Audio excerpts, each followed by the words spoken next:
souffert, j'ai souffert.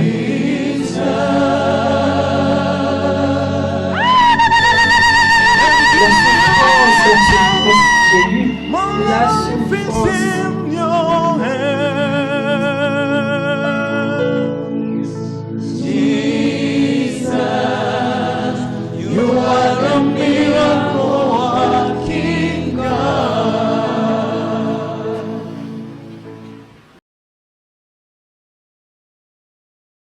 Shalom, shalom l'église. Shalom, shalom, shalom.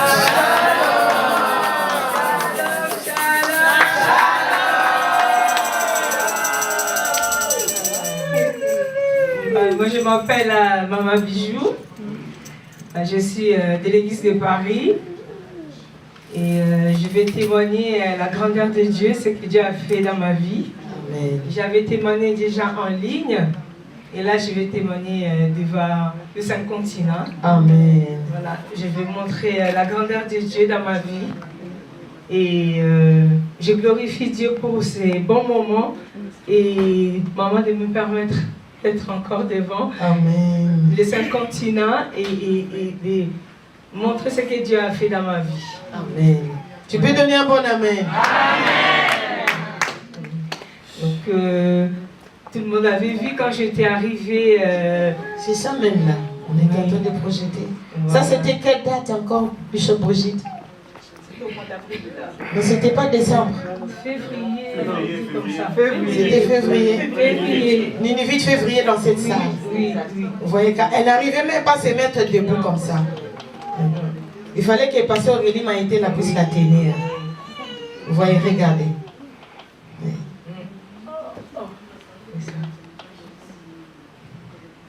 Oh, Jésus, Jésus, merci. Oui. Pour que j'arrive déjà dans cet endroit, comme là vous voyez dans les images, c'était pas facile. Oui. Ça faisait déjà un moment que je n'étais plus avec vous ensemble. Je suivais en cachette à la maison parce qu'avec mon mari, il ne voulait pas que je puisse revenir à l'église, prier et suivre le message de la repentance. Et ça avait fait beaucoup de problèmes à la maison. Et même mon mari, il a même appelé maman, il a dit de n'importe quoi et tout. Maman, je m'excuse encore. Il n'y a pas de problème. Ce jour-là, on l'a écouté avec papa chez Bishop. J'ai mis les haut-parleurs. Papa chez Bishop m'a posé la question. Ah, c'est qui? J'ai dit, c'est le mari de Bijou. J'ai dit, c'est pas grave. Voilà. C'est pas grave. C'est une âme, nous prions pour lui, nous l'aimons. Amen. Amen. Et ça faisait un moment que je ne venais plus, j'étais à la maison, normal, j'ai remis les pantalons, j'ai remis les faux cheveux, j'ai remis les mini-jupes. À la maison, c'était pour le satisfaire parce que, pour que j'aille la paix, parce que j'avais pas la paix à la maison. Donc je me suis trompée en fait, c'était pas lui donner lui la paix, mais c'était le diable en fait qui était entré en lui pour qu'il puisse m'influencer moi, et moi je l'ai suivi. Et on était à la maison, et puis moi, j'ai travaillé des nuits, j'ai rentré à la maison, c'était normal. Après, je suis tombée malade. À la maison, je ne mangeais plus, je maigrissais, tout le monde au travail me disait, mais Bijou, qu'est-ce qui se passe? Tu es en train de maigrir comme ça, qu'est-ce qui se passe? Et moi, je ne savais pas, moi, je disais juste, parce que c'était trop, on me disait ça, et je disais à mes collègues, j'ai dit, non, je suis en train de faire un régime. Ah, mais ton régime, là, ça ne va pas. Et j'étais épuisée, je travaillais des nuits. Quand je rentrais à la maison, je dormais, je me réveillais qu'à 17h. D'habitude, je me réveillais à 14h, j'ai le temps de faire à manger pour les enfants et tout. J'étais vraiment épuisée. Et vous êtes mère de 5 enfants? Oui, mère de 5 enfants.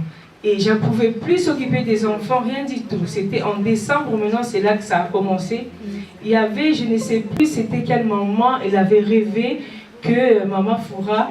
Maman aimait Clarisse. Oui, Maman aimait Clarisse. Que Maman Foura, elle avait l'esprit des morts et un truc comme ça. Alors, on l'avait kidnappée dans l'église. Voilà, c'est ça. On l'a kidnappée, elle était morte. Oui. Elle a fait un vocal.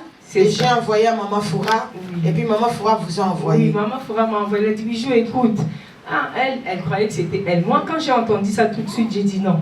C'est pas vous, Maman Foura, c'est moi. Je crois que c'est moi, c'est pas vous. C'est moi qui je suis mélangée. Regarde comment je suis en train de maigrir. Je suis pas bien, je me sens pas bien. Je sais pas qu'est-ce que j'ai. Elle m'a dit, il faut prier. Et après, c'était arrivé au mois de décembre, là, je ne me sentais pas bien. J'ai appelé mon médecin traitant. J'ai dit, docteur, ça va pas. Je suis épuisée. Là, je vous parle, là, je parle normal. Avant, je ne pouvais pas parler. J'étais épuisée.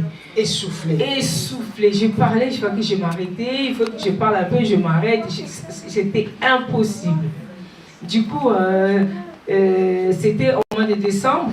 Maman, elle a appelé Maman Foura pour dire qu'elle dit à Bijou de venir à l'église. Je serai à Paris. Il faut qu'elle vienne. Si elle ne vient pas, avant que ça soit trop tard, il faut qu'elle vienne. Maman Foura, elle m'a appelé. Elle m'a dit, Bijou, écoute, le message de maman. Maman, elle a dit, pardon, il faut venir à l'église. Parce que si tu ne viens pas, il y a un truc qui va arriver grave pour toi, ça sera trop tard. C'est ton jour aujourd'hui. Maman, elle est à Paris. Il faut que tu ailles le dimanche. Ah, moi, j'ai la honte. En moi, déjà, ça fait un moment que je ne suis pas venue à l'église.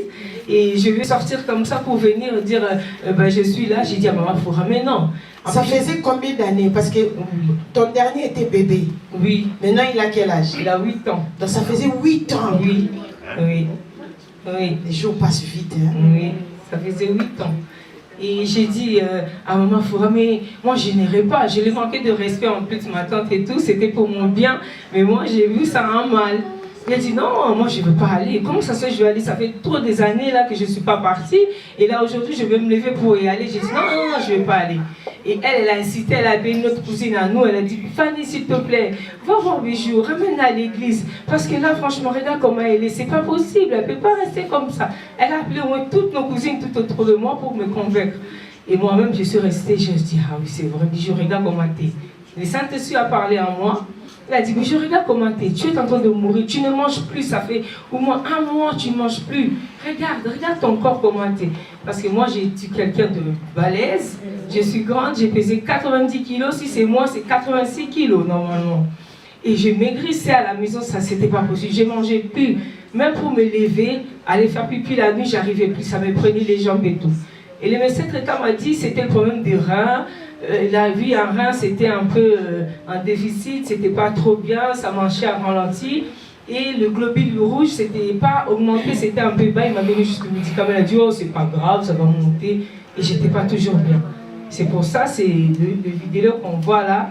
Je me suis décidée, j'ai dit que bah, je vais aller à l'église. Ces jours-là, c'est ces jours-là que je suis arrivée. La sœur Marie m'a été à ma vie de loin, je ne pouvais pas marcher. Je suis arrivée avec Alexandre et mon fils David. On est arrivé jusque-là. C'était la délivrance pour moi. Ça a commencé là. Quand je suis rentrée, j'étais assise derrière là-bas, avec la chaise et tout. J'étais pas bien. C'était pas possible. J'arrivais pas à marcher. J'étais essoufflée. Je ne pouvais plus. Tout le monde m'avait vu comment je me suis levée pour venir ici. Je suis partie m'asseoir. C'était impossible. Même pour venir mettre l'argent dans le panier des offrandes, je n'arrivais pas. Le bishop Amani, elle est venue, elle m'a dit, je cherchais à qui donner pour mettre dans le panier. Elle est venue, elle m'a dit, non, non, non, non, tu donneras à personne. Vous allez vous lever, vous allez aller mettre votre offrande vous-même dans le panier. Je me suis dit, j'ai dit, comment je vais faire? Elle était là à côté de moi, elle m'a dit, non, non, levez-vous. J'étais là. Et puis je me suis levée, je suis venue, j'ai mis mon offrande, je suis repartie. Et après, quand le culte est fini, j'ai vu maman, elle a prié pour moi. Je suis retournée à la maison. J'ai coupé les gâteaux ce jour-là. Oui, oui. C'est les gâteaux-là que vous avez mangés après un mois. Oui, oui. C'est les gâteaux. Maman, à la fin, elle a partagé les gâteaux. Il a donné à David. Il a dit, va donner à ta maman la part de gâteau. Elle est venue, David est venu, m'a donné la part de gâteau. Ça faisait un mois que je ne mangeais pas. Il n'y a rien qui rentrait dans ma bouche. Mais ces jours-là, j'ai mangé la part. Et en plus, la part de gâteau là, il était énorme. Quand David l'a ramené, oui, j'ai dit, mais c'est trop gros, ça va pas. Moi, je ne vais pas finir ça. J'ai appelé David, reste à côté de moi. Si je reste, laisse un peu, je te donnerai. J'ai forcé à manger, mais je voyais que les gâteaux, ils passent. Le gâteau, ça rentrait.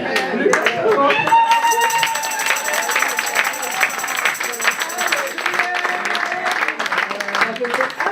Je n'avais pas mangé. J'avais bien mangé le gâteau.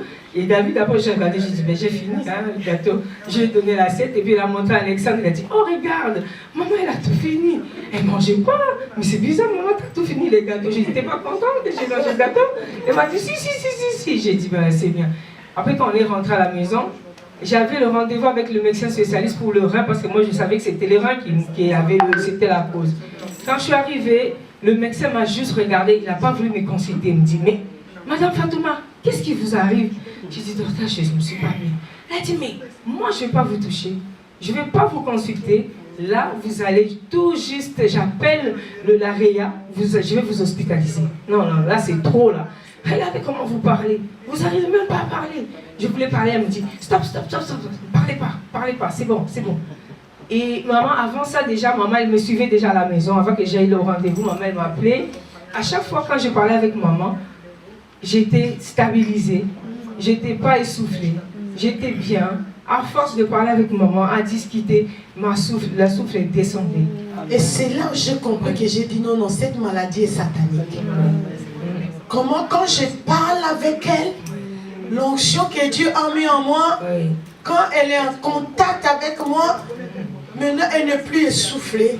Quand elle décroche le téléphone, maman, shalom, et je la garde longtemps en ligne, maintenant les souffles commencent à se stabiliser, J'aime ce témoignage. Parce que vous voyez comment le diable peut passer par les partenaires. Le diable peut passer par les enfants. Au moment où on n'est plus cette église-là. Le diable peut passer par les amis. Ah, votre église-là. Mais la personne qu'on cherche à tuer, c'est toi. J'aime beaucoup ce témoignage.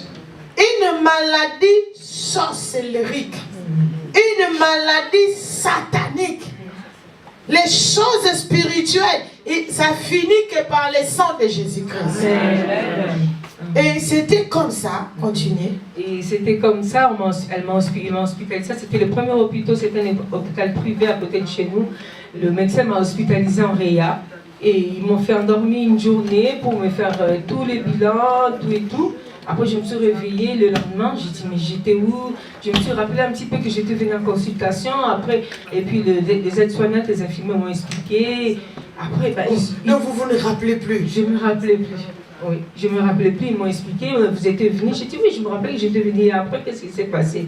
Elle a dit, puis ils m'ont expliqué tout ce que je vous ai dit là. Et je suis restée là-bas 5 jours dans l'hôpital privé.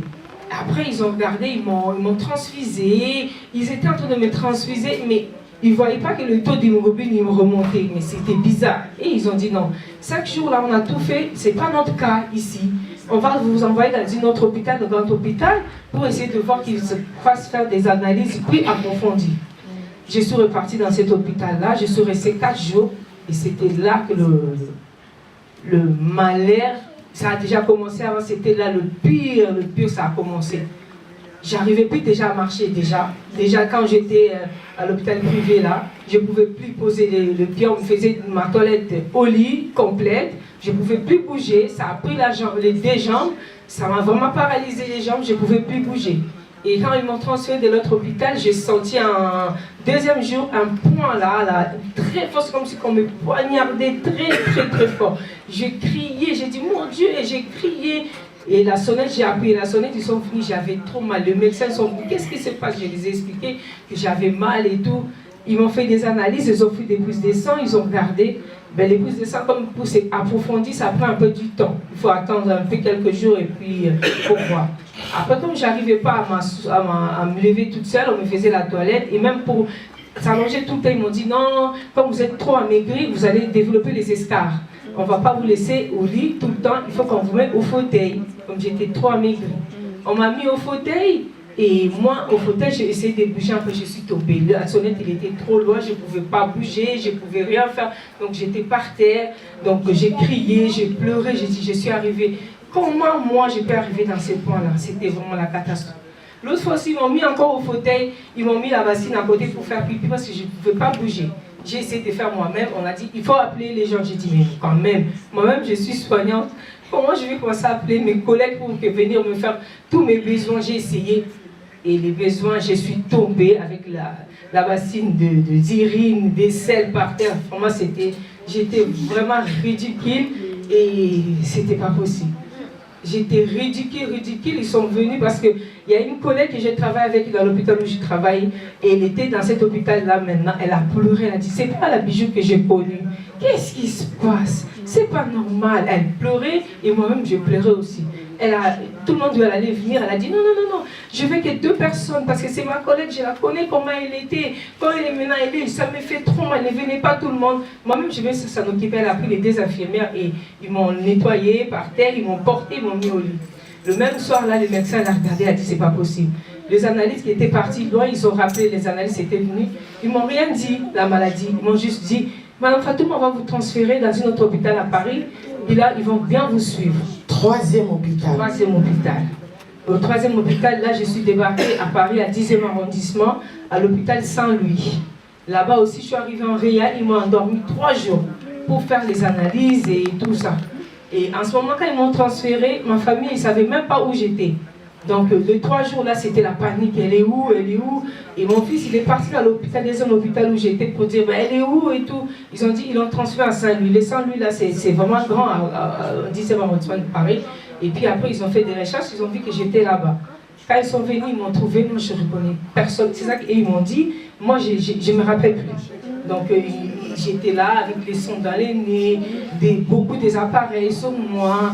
Et c'était vraiment la catastrophe. Le 3e jour, quand je me suis réveillée, tout le monde pleurait.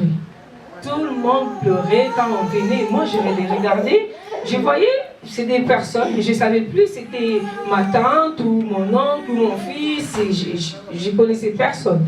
J'étais en train de le regarder comme ça. Et ils étaient en train de pleurer, on les faisait sortir et tout. Donc c'était fini, fini. Après là, ils m'ont fait d'abord la dialyse pour le rein. Et puis c'est là, quand je me suis bien réveillée, ils m'ont dit que non, Mme Fatouma, en fait, votre rein, oui, il est fatigué un petit peu, mais ce n'était pas ça la cause. On a bien diagnostiqué, on a bien regardé les résultats, vous avez le cancer des poumons. Et le cancer des poumons que vous avez, ça commence à être métastasé jusqu'à dans votre estomac. C'est pour ça que vous n'arrivez pas à manger parce que ça s'est mis bien dans l'estomac, ça commence à être partout, c'est métastasé. On va faire la chimio, on ne sait pas encore combien de chimio qu'on va vous donner, c'est vraiment, ça monte rapidement, on ne sait pas qu'est-ce qu'on doit faire, on va voir. Et ma tante qui pose la question, ça va prendre beaucoup de temps. Et elles ont dit, ben oui, vous savez, dans l'estomac, dans les poumons, ça a bien mangé, ça a bien métastasé partout, et on ne sait pas encore, hein, on ne sait pas, on ne va pas vous dire, elle est encore elle va rester avec un très long séjour. Je suis restée là. Après, ils m'ont transféré maintenant dans le service où je dois commencer à suivre la chimiothérapie. Je suis repartie dans les services. Ils m'ont dit, Madame Fatouma, là, on ne va pas attendre 2-3 jours, on doit commencer avec la chimio. La chimio a commencé. Parce que c'était d'abord 3 cures, 6 cures. Après, ils vont voir comment ça va augmenter, 12 cures, et puis ils vont augmenter jusqu'à... Pour eux, c'était 36 cures de la chimio, parce que comme j'étais propagée partout. Et je suis arrivée là-bas, dans les services, et ils ont commencé les 3 cures de la chimio directement. Et c'est là la difficulté, le problème, la souffrance a commencé avec la chimio. Les effets secondaires de la chimio dans le corps, déjà j'avais perdu beaucoup de poids, j'étais descendue à 50 kilos, c'était la catastrophe. De 90 à 50 kilos. Oui. Donc, dans ce parcours-là, vous avez perdu 30 kilos. Oui. Et c'est 40 kilos. Oui, Dieu. Et là, ça a inquiété beaucoup le médecin parce qu'ils disent que la chimio, il est très fort. C'est un chimio, c'est pas la chimio d'habitude qu'ils donnent aux patients. Et c'est un chimio qu'ils ont testé, ils n'ont pas encore testé sur quelqu'un, ça a sorti il n'y a pas longtemps. Donc comme moi je suis arrivée, c'était un chimio qu'ils ont commencé par moi en fait. C'était un chimio, ils n'ont pas dosé, ils ne savent pas encore les dosages, c'était comment et tout. C'est moi qu'ils ont commencé par moi, par ces chimios-là. En fait, j'étais comme leur cobaye. Voilà. Et là, ça, je suis ça après. Ils m'ont donné ça et là, ça a commencé vraiment des gros soucis. Ça a commencé à mes mains, même des petites taches, ils sont restés un peu. Mes doigts, mes mains, ils ont fait comme un serpent qui enlève la peau, sa peau qui décaille. Ça grossissait, ça gonflé, la peau qui s'envolait, tu pouvais enlever la peau comme ça et tu jettes par terre. Toutes les mains sont devenues rouges et noires. Ma peau elle a calciné avec la chimio, mes pieds ils ont gonflé, mes ongles ils ont changé de couleur, les pieds aussi tu pouvais enlever les écailles, mon corps partout. Et ma partie intime, il était pourri, très pourri. On me faisait la toilette 3 fois par jour pour essayer de nettoyer du pus, tout. En fait, tout mon corps était pu. Les lèvres, dans la bouche, il y avait plein de plaies, des boutons du pus qui sortaient dans la bouche. Mes lèvres, il était énorme. Je me rappelle même maman Marie-Déborah qui vous l'avez envoyée, qui est venue me voir à l'hôpital. Elle a vu comment ça a commencé juste au début mes lèvres. Les lèvres, ils étaient enflées, pas possible. Je ne pouvais rien faire. J'étais dans le noir. Je ne voulais plus personne. J'ai souffert. C'est ce que je disais même en ligne, même à mon pire ennemi. Je ne vais jamais souhaiter ça. La souffrance que j'ai eue, la souffrance.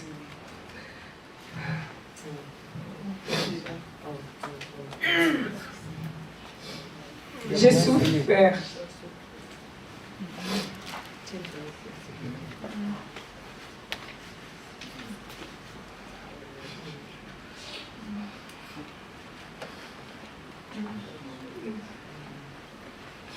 J'ai souffert beaucoup. Et j'étais en train de saigner de la bouche, je ne sais pas l'assaignement, c'était vomir. C'est pas le sang fluide, je vomissais, c'est comme si des fois, c'est des cailloux, des grosses, ce n'est pas 1 heure après, non, c'était tous les 10 minutes. Tous les 10 minutes, la ripelle était pleine, la petite bassine elle était pleine, je vomissais du sang et du sang.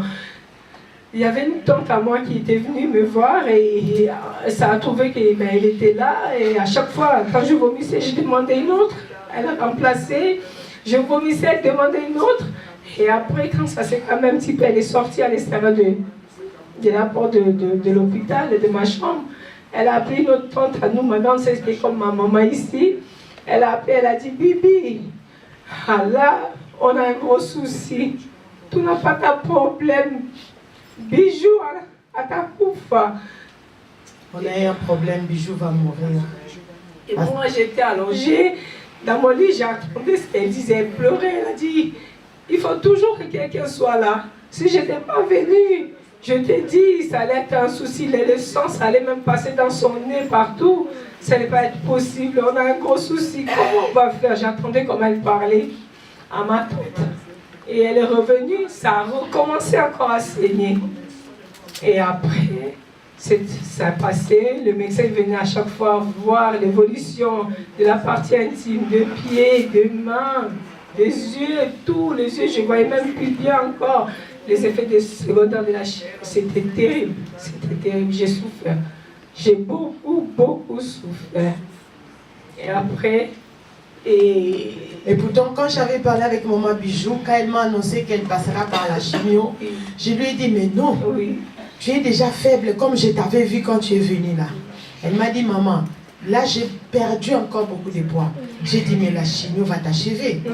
Mais comme elle était à l'air merci, elle ne sait pas dire non. Bien-aimé, si quelqu'un vient te faire partir de ce ministère, il ne faut pas accepter. Sache que c'est la mort qui t'attend.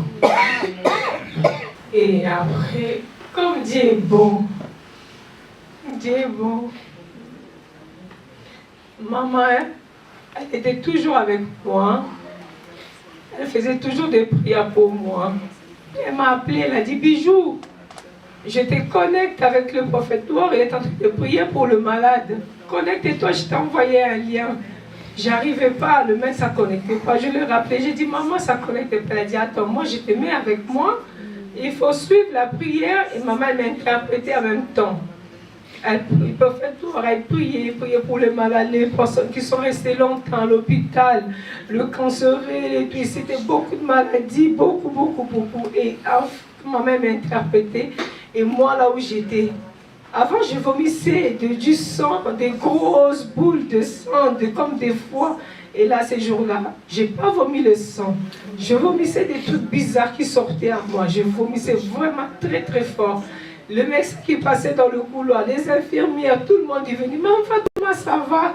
Je faisais juste ça, ça va. Mais c'était vraiment terrible. Ces jours-là, je vous dis, quand je suivais Jesus sur l'autre radio, Et on a annoncé que le puissant prophète de Dieu, il va prier uniquement pour les malades.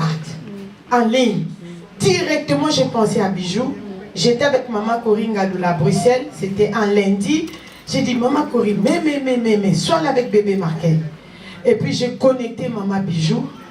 J'ai traduisé, comme le puissant prophète priait en anglais. Moi, j'ai traduisé les paroles. Pendant que j'interprétais, maman Bijou a commencé à lancer des cris de vomissement, bien aimé. Ça sonnait dans mon téléphone. Tu entends, ça prenait tous les couloirs.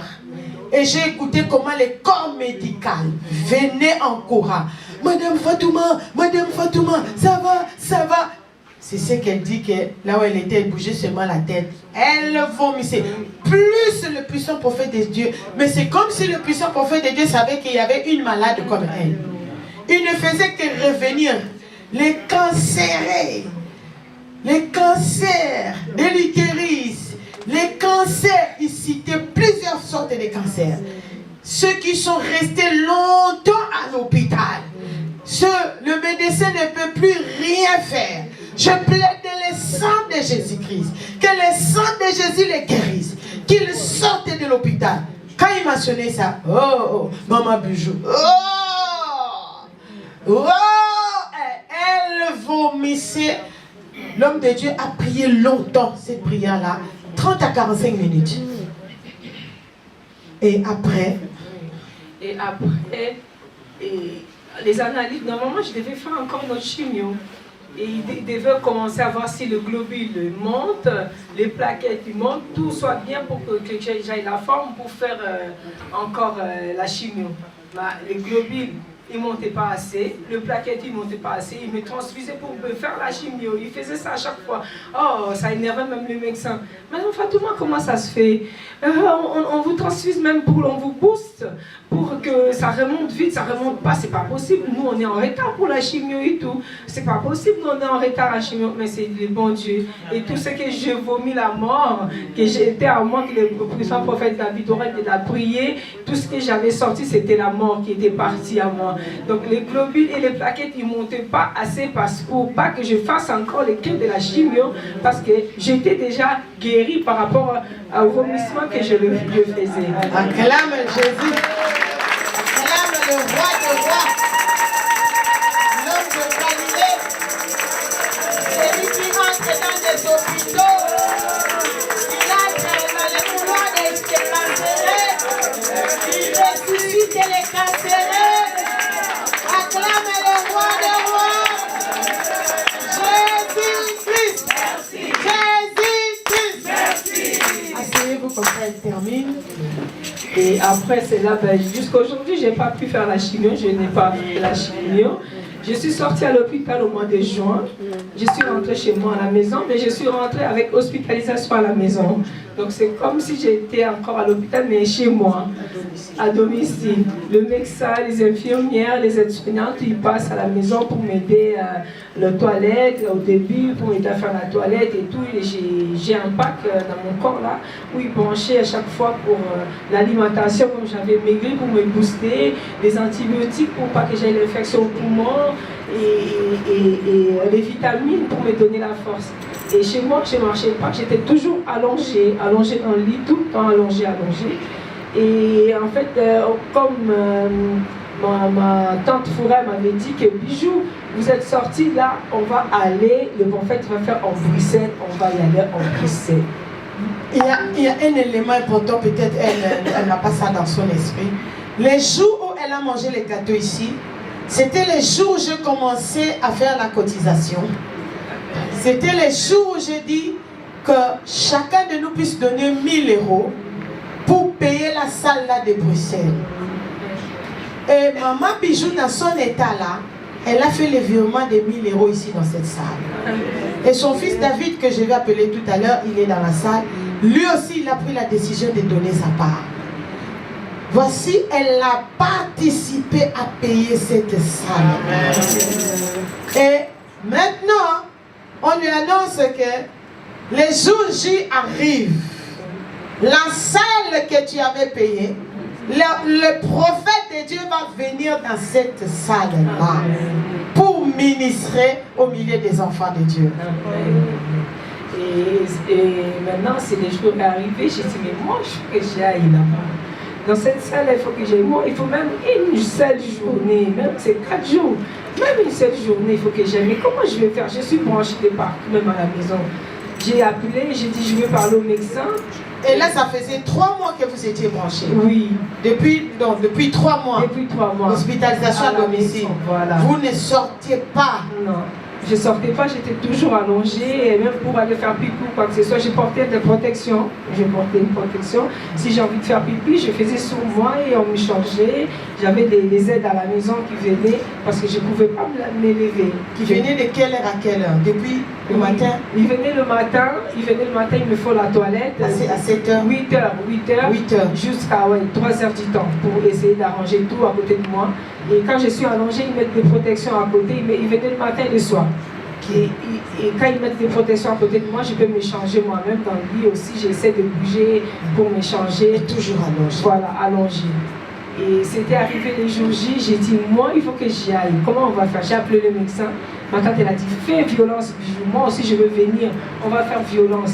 Et ma famille, déjà, ils ne voulaient pas. Ils disaient à ma tante, ah, mais il faudra vous, toi, franchement, l'état qu'elle est, tu vas la ramener là-bas et ça fait longtemps, elle n'est même pas levée, s'asseoir dans la voiture ou s'asseoir, vous allez aller comment déjà? En voiture, tout le long de chemin là, de Paris jusqu'à Bruxelles, elle ne peut pas tenir, elle n'est jamais assise comme ça, c'est pas possible. Elle avait vraiment, elle a dit, laissez-moi l'amener, faites-moi confiance, je vais l'amener, je vais revenir avec elle, vous inquiétez pas. Si le médecin donne seulement feu vert, moi je vais leur rappeler. La famille vraiment, ils étaient contre elle, ils étaient fâchés contre elle, mais elle n'a pas vu ça. Avant d'arriver même à la famille, ton mari d'abord. Ah oui. Mon mari déjà, je lui ai dit, quand j'ai appelé le médecin, je ne l'ai pas dit d'abord avant. J'ai appelé le médecin m'a donné là, il a dit, je vais vous rappeler. Le médecin m'a rappelé, quand il m'a rappelé, il m'a dit, oh ma Fatouma, vous voulez aller où? J'ai dit, docteur, je vais aller juste une journée, je vais sortir un peu. Regardez, depuis l'hôpital, je suis retournée à la maison, je ne suis pas sortie, rien du tout. Mais comment vous allez faire? J'ai dit, non, docteur, vous inquiétez pas, il y a les fauteuils roulants. Je vais mettre le fauteuil roulant dans la voiture, mon fils va monter. Vous voyez la sagesse, hein? Elle n'a pas dit au docteur que je pars à l'église. Non. Sinon, les docteurs allaient carrément dire non. Voilà, je n'ai pas dit que je devais voyager, aller jusqu'à Bruxelles. J'ai dit non, c'est juste sortir comme ça une journée, je vais prendre le fauteuil, je vais mettre dans la voiture, on va me pousser pour prendre un peu de l'air de dehors. C'est important. Le docteur a dit, je vais vous rappeler. J'ai dit, d'accord. Et puis il m'a rappelé. Et le tante de dit, mais Fatouma, allez prendre l'air, c'est bien. Vous allez être bien, ça va vous faire du bien, commencer à rigoler. J'ai dit, merci beaucoup. Pour prendre l'air, ils acceptent. Oui. Si c'était à l'église, il allait dire à ton pasteur de venir à la maison. Et après, moi mon mari il est venu. Il a dit, je t'ai entendu parler là, tu parles avec qui? J'ai dit, bah, je parlais avec le médecin. Pourquoi le médecin t'a appelé? J'ai dit, mais je t'avais dit.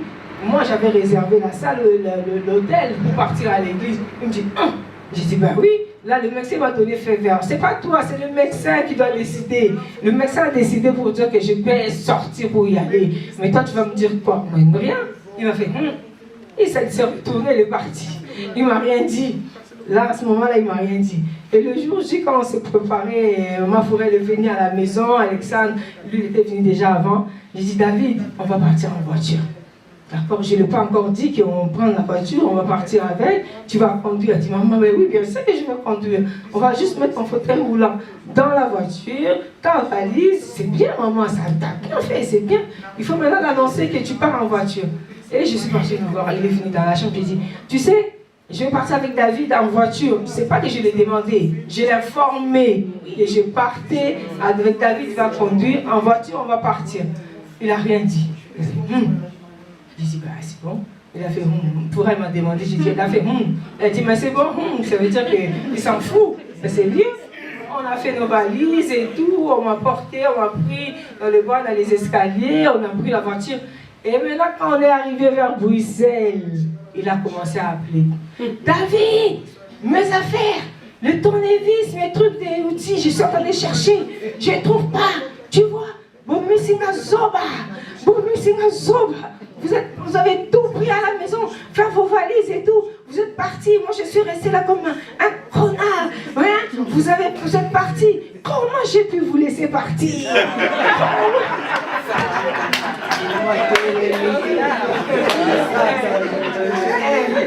Comment j'ai pu vous laisser partir? Vous êtes sortis vraiment dans mes propres yeux. Vous êtes partis. Et là, vous avez mis au parler. Il a enlevé le parler. Il dit, papa aussi. Oh. Je dis, laisse au parler, on va écouter. Et maman Foura, il ne comprenait pas pourquoi il disait au Musingazoba. Je lui ai dit, oh, mais toi, tu ne comprends pas au Musingazoba parce qu'on est parti. Lui, il est resté, il n'a pas pu nous empêcher de partir. C'est pour ça qu'il dit au Musingazoba.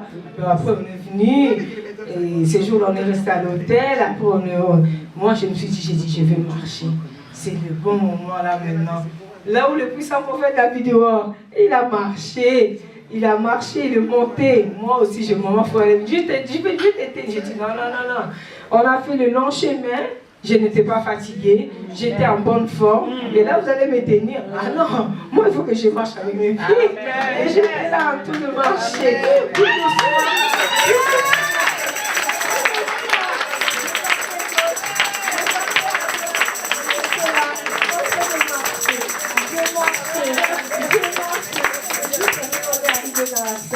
J'ai vu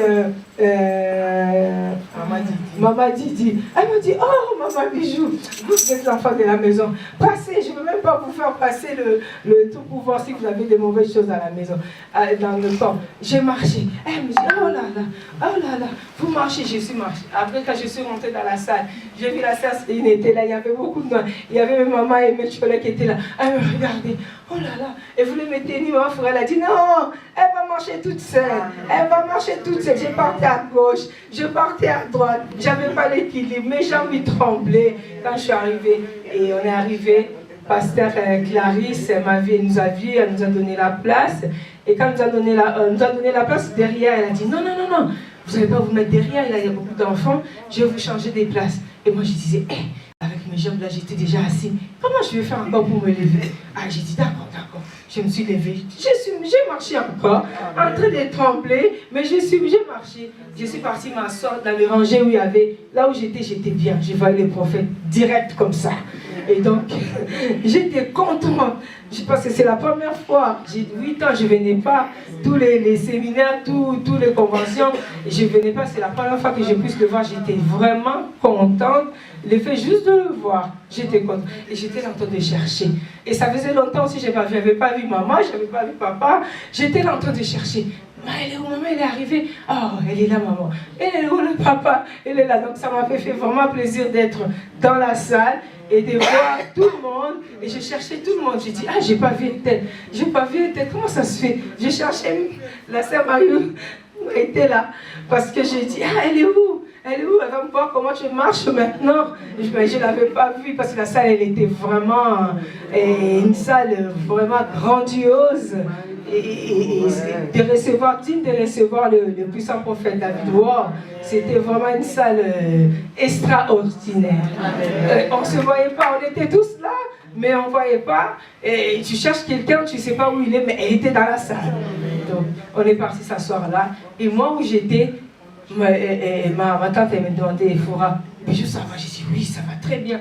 Et quand le prophète, elle nous donnait à manger, là, qui venait tout droit du ciel, quand il donnait, moi, ça me touchait dans mon cœur, je me levais, m'asseoir, me lever, j'ai embrassé ce message, je m'assais, je me suis dit, ma frère me demande, Bijou, ça va les jambes? J'ai dit, très bien, ça va très bien, t'inquiète, ça va très bien. Et c'était à partir de là, je suis arrivée, et j'ai marché jusqu'à aujourd'hui. Et même ces jours-là, quand on est rentré, les dimanches, parce que le médecin m'a donné qui est le samedi.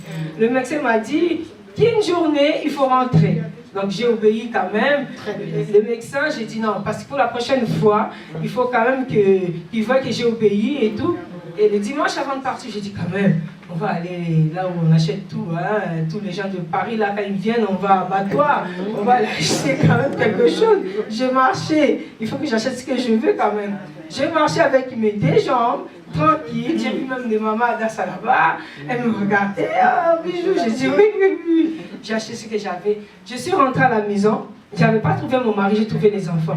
Les enfants ils commencent à me dire. C'est la première fois en plus qu'ils me disent, maman, on a fait, parce que c'est pas moi qui s'occupe des enfants. Ça faisait un moment. Maman, on a fait. J'ai dit, comment ça se fait, vous avez fait, vous n'avez pas mangé? C'était depuis l'hôpital et la maison, 3 mois que je suis restée allongée, je ne rentrais pas à la cuisine, je ne faisais pas à manger, je ne m'occupais pas de mes enfants. Mais quand je suis rentrée, de long chemin déjà, je suis rentrée dans la cuisine, j'ai demandé qu'est-ce que tu veux? Maman, je veux des pâtes, j'ai fait des pâtes par là.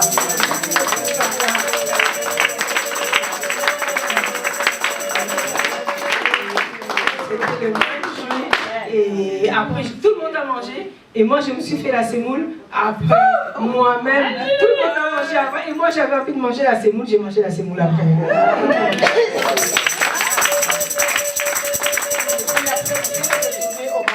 Oui, et après je suis retournée au rendez-vous chez le médecin me regarde. Dites-nous quand ton mari est rentré, qu'est-ce qu'il a dit? Papa veut savoir qu'est-ce que ton mari a dit.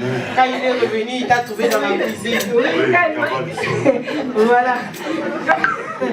Quand il est revenu, il est rentré, il avait trouvé David. David, ce que vous avez fait, c'est pas bien. Hein? Il n'arrivait pas à me dire moi quelque chose. Il est rentré, il m'a juste regardé. T'es revenu? C'est bien, tant mieux.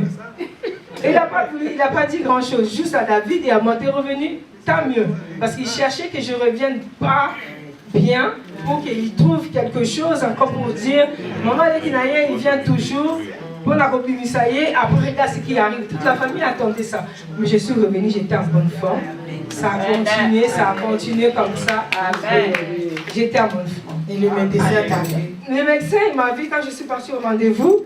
J'avais le rendez-vous le lundi là, qui suivait à l'hôpital. Quand je suis partie, le médecin est rentré là. Il m'a dit, ah, c'est toi? Je dis, mais oui, docteur, c'est moi. Ah ben, en tout cas, hein, c'est pas comme toi. Mais bon, vous avez encore l'alimentation? Vous avez encore l'alimentation? Je dis, mais oui, docteur, je suis toujours branchée. Ah non. Moi, je ne veux plus de ça. Hein. Il faut m'enlever toutes les alimentations là. J'appelle l'hospitalisation à la maison qu'on ne vous branche plus. C'est fini les trucs d'alimentation. Vous allez manger vous-même.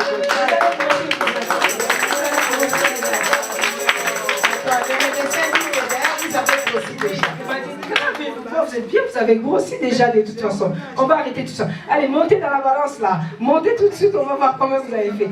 Quand je suis montée, j'ai pris 3 kilos. 3 kilos. Je ne sais pas les 3 kilos là, il était caché où. Je suis montée dans la balance, je me suis demandé, j'ai dit, oh, comment ça se fait? 2 jours seulement, 3 kilos, mais c'est pas possible. Et le médecin a dit, voilà, vous avez vu? Vous avez grossi, hein? C'est bon, on enlève tout. Mais jusqu'aujourd'hui, je ne suis plus branchée. Je suis plus branchée. Et puis, attendez d'abord, ils sont passés à la maison récupérer. Oui, ils sont passés et les infirmières et les aides-soignantes sont allés parce que j'ai vraiment la pharmacie à la maison. Tout ce qu'on me branché, tout ce qu'on me donnait, c'est vraiment la pharmacie à la maison. Ils sont passés, ils ont récupéré l'alimentation, ils ont récupéré des aiguilles pour le branchement, ils ont tout récupéré, ils m'ont dit, le reste on va revenir pour récupérer, mais ils ne sont pas revenus, j'ai appelé pour demander, quand est-ce qu'ils vont récupérer, parce qu'il faut qu'ils me libèrent le salon quand même, il y a trop dans le salon. J'ai dit, mon salon il faut me le libérer parce que là, le docteur a dit, oh madame Fatouma, vous êtes pressée, attendez, des bonnes nouvelles vont arriver, hein. Oh, on est en train de faire tous les bilans pour vous, et de toute façon tout le bilan est bon, mais on va se réunir au staff des grands médecins, comme ça on va tout vous libérer, les affaires qui sont dans le salon, et votre santé, et puis vous allez vous envoler quand vous voulez les week-ends, vous allez aller, hein.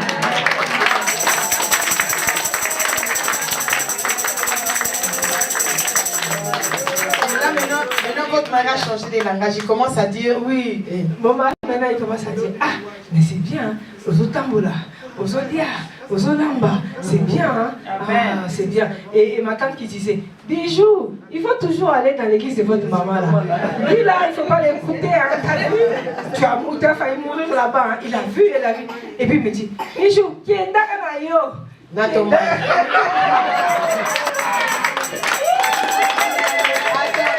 dis ça en français parce que ma fille, maman divine là-bas n'a pas saisi et Gandhi là-bas. Ton mari dit oui, quoi? Mon mari il a dit, ah, Bijou, qui est dans l'église de Bidouana? Qui est dans les anciens? Vas-y, il faut toujours aller dans votre église. Il ne faut pas arrêter. Vas-y.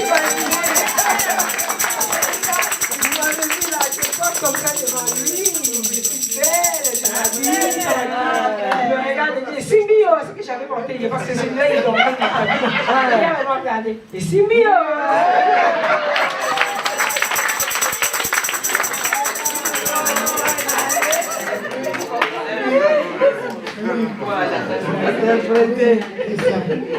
C'est ça. Vous voyez que c'était les yeux de nos envoûtements. Le premier yeux là, on avait déjà envoûté. On va prier pour ça. Hein. Nous avons nos partenaires, nos enfants que la famille a envoûtés. Et puis ils commencent à faire d'eux ce qu'ils veulent pour nous maltraiter, pour nous atteindre, pour nous déstabiliser. Si tu as un partenaire comme ça, hein, qu'on a travaillé dans le monde spirituel, tu as eu une femme qu'on a travaillé dans le monde spirituel, ce n'est plus la personne. Ce sont des esprits familiers qui travaillent là. Regarde la même personne qui trouvait ses tenues sont moches, la même personne qui dit eh, ça te va très bien. C'est ce qu'on a dit au frère Kevin. 1 plus 1 égale à tu es dans la bonne adresse. Amen. Il ne faut pas écouter comme Papa Chibichop vient de nous prêcher. C'est lui qui fait les marathons. Même si on l'ingérie à gauche, on l'ingérie à droite, il ne s'arrête pas pour contourner pour dire yo, Olobinini, non, tu vas rater ta couronne. Regarde comment elle allait rater sa couronne. Alors, conclut. C'est pour dire que le message de la repentance nous donne la vie. C'est la vie dans ça. Si je n'avais pas obéi déjà, ce que maman avait dit à Foura pour moi, aujourd'hui je ne serais pas là. Ça c'est le début de tout ça jusqu'à ce que j'arrive là. Si je n'avais pas obéi, ça allait être trop tard, comme maman avait dit, si vous ne venez pas, ça va être trop tard pour vous. J'ai obéi, je suis venue. L'esprit de mort qui me suivait déjà, c'était ce jour-là qui est sorti. Quand j'ai pénétré cet endroit, quand je suis rentrée dans la salle, l'esprit de mort, il était parti. Ça, c'est juste tout ce que j'ai subi jusqu'à arriver là. C'était juste ce que déjà l'ennemi l'avait fait, mais ça n'avait plus l'effet parce que j'étais entourée avec le serviteur de Dieu, de la repentance des bonnes. J'étais dans le bonne main, je peux dire. Voilà. Et aujourd'hui, Dieu merci. Merci, maman. David vient, un enfant qui pleure dans son cœur, un enfant qui souffre avec sa maman. C'est le fils aîné de maman Bijou. Oh, papa Jusqu'à donne-lui le micro rapidement. Il y avait des moments, David, tu faisais le message à maman et puis maman ne répondait pas. Quand maman Bijou était hospitalisée, dis-nous quelque chose. Shalom, dis à tous. Bah, quand j'envoyais des messages à maman me répondait des fois, elle ne me répondait pas. Bah, je m'inquiétais beaucoup. Du coup, moi, ce que je faisais quand je finissais le travail, j'allais directement à l'hôpital. Je la voyais, elle était allongée. Quand je la parlais, j'avais l'impression qu'elle me parlait, mais en fait, elle ne me parlait pas, elle disait autre chose. Et je lui disais, maman, ça va? Elle me disait oui, oui. Après, elle continuait à dire autre chose. Et moi, dans ma tête, j'ai commencé à être mort petit à petit. Je me disais, mais qu'est-ce qui se passe? Je ne comprenais pas trop ce qui se passait. Je prenais sa main, je disais, maman, t'en fais pas, tu vas t'en sortir, tu vas t'en sortir. J'ai appelé ma tante Foura, je lui ai expliqué tout ça. Je rentrais à la maison, je m'inquiétais au travail, c'est la même chose, j'étais mal. Vraiment, c'était une mauvaise période. Et le lendemain, quand je suis parti la voir à l'hôpital, je voyais sa peau, ça commençait à... Comme si ça partait, c'est comme si c'était les corps qu'on voit à la morgue. C'était un peu ça. Et quand j'ai vu ça, j'ai dit, ah là peut-être c'est fini, mais je sais que Dieu va faire les choses en moi.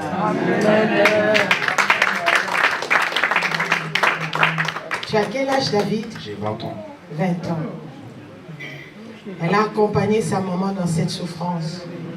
Et maintenant que le Dieu que tu espérais ressusciter ta maman, le Seigneur Jésus-Christ a ressuscité ta maman, qu'est-ce que tu vas dire à ce Jésus-là? Je vais lui dire merci. Merci Jésus. Que le sang du Seigneur Jésus-Christ te protège, David. Merci, amen. Le meilleur cadeau, la meilleure offrande que tu peux donner à Jésus, c'est ta vie. Que tu puisses servir le Seigneur Jésus-Christ dans cette église. Toute ta vie. Oui.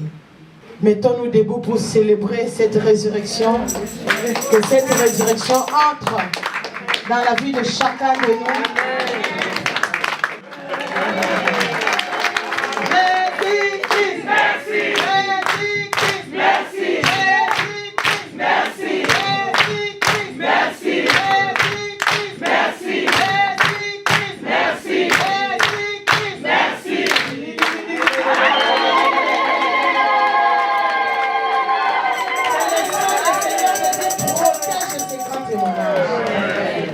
God was, who is and is to come. Jesus. J'ai souffert, j'ai souffert.